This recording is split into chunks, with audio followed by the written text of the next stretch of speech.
बहादुर शाह जफ़र हिंदुस्तान के आखिरी मुग़ल बादशाह और उर्दू के बहुत अच्छे शायर थे।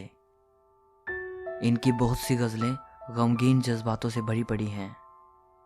इनकी शायरी में दर्द, तकलीफ़, मायूसी और मुग़ल सल्तनत की बर्बादी की बहुत सी झलकियाँ साफ नज़र आती हैं।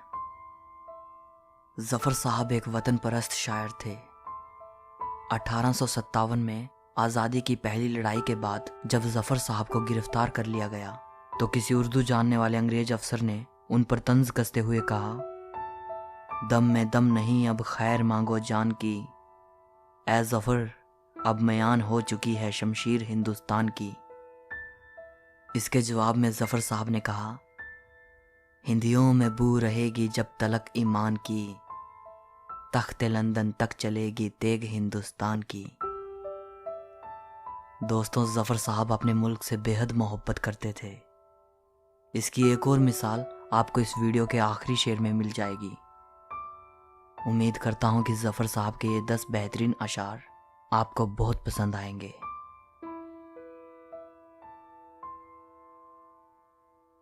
ये चमन यूं ही रहेगा और हज़ारों बुलबुलें अपनी अपनी बोलियां सब बोलकर उड़ जाएंगी।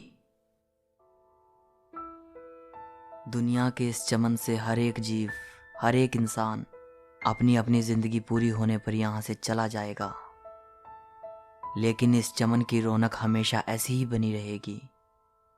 इस चमन को किसी के होने या ना होने से कोई फ़र्क नहीं पड़ने वाला। ना थी हाल कि जब हमें अपने खबर रहे देखते औरों के ऐबो हुनर, पड़ी अपनी बुराइयों पर जो नज़र तो निगाह में कोई बुरा ना रहा। ज़फ़र साहब का ये शेर कबीर के दोहे बुरा जो देखन मैं चला बुरा न मिलिया कोई से काफ़ी मिलता जुलता है। ना किसी की आँख का नूर हूँ, ना किसी के दिल का करार हूँ, जो किसी के काम ना आ सके मैं वो एक मुश्ते गुबार हूँ। मैं किसी की आँख का प्रकाश नहीं हूँ, ना ही मेरे होने से किसी के दिल को आराम आएगा। मैं तो मुट्ठी भर धूल जैसा हूँ। मैं ऐसा तुच्छ इंसान हूँ जो कभी किसी के कोई काम ना आ सका। मेरे जैसे इंसान की हस्ती खाक से ज़्यादा नहीं है। मेरा रंग रूप उजड़ गया, मेरा यार मुझसे बिछुड़ गया, जो चमन खिजां में उजड़ गया मैं उसी की फसले बहार हूँ।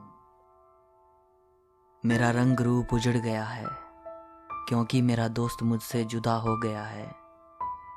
जो चमन पतझड़ की वजह से बर्बाद हो चुका है मैं उसी चमन की बसंत का मौसम हूँ।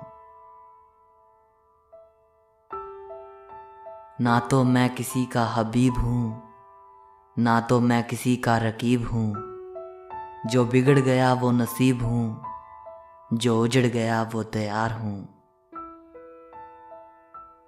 ना तो मेरा किसी से कोई अपनापन है और ना ही मेरी किसी से कोई दुश्मनी ही है। मैं तो वो नसीब हूँ जो बदनसीबी में बदल गया है। मैं उजड़े हुए घर बार जैसा हूँ। मैं नहीं हूँ नगमा ए जां फिजां, मुझे सुन के कोई करेगा क्या। मैं बड़े बिरोग की रात हूँ, मैं बड़े दुखों की पुकार हूँ। मैं कोई मन को मोह लेने वाला गीत नहीं हूँ। कोई मुझे सुनेगा भी तो किस लिए, क्या करेगा मुझे सुनकर कोई। मैं वियोग भरी एक रात हूँ, मैं बेतहाशा गमों की पुकार हूँ। ना तो ताब है दिलजार में, ना करार है गमे यार में, मुझे सोज़ इश्क में आखिरश यूं ही मिसले शमा घुला दिया। ना मेरे बेचैन दिल में ज़रा सा सब्र है और ना मेरी माशुका के वियोग के गम में कोई कमी है। इश्क की आग ने मुझे दिए की लो की तरह पिघला दिया है। ले गया छीन के कौन आज तेरा सब्र करार, बेकरारी तुझे है दिल कभी ऐसी तो ना थी। ऐ दिल ऐसी बेचैनी आज से पहले तुझे कभी ना हुई। तेरा सब्र और चैन कौन छीन कर ले गया। उम्रे दराज मांग कर लाए थे 4 दिन, 2 आरज़ू में कट गए 2 इंतजार में।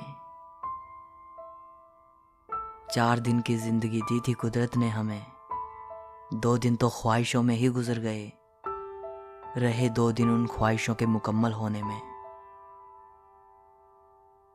दोस्तों 1857 की बगावत में अंग्रेज़ों ने ज़फ़र साहब को उनके खिलाफ साजिश का आरोपी ठहराकर हिंदुस्तान से बर्मा भेज दिया। ज़फ़र साहब की आखिरी ख्वाहिश थी कि वो अपनी ज़िंदगी की आखिरी सांस हिंदुस्तान की सरजमी पर ही लें और वहीं उन्हें दफनाया जाए, पर ऐसा हो नहीं सका। उनकी ये मायूसी आप इस शेर में साफ देख सकते हैं। कितना है बदनसीब ज़फ़र दफन के लिए, 2 गज ज़मीं भी ना मिली कुए यार में।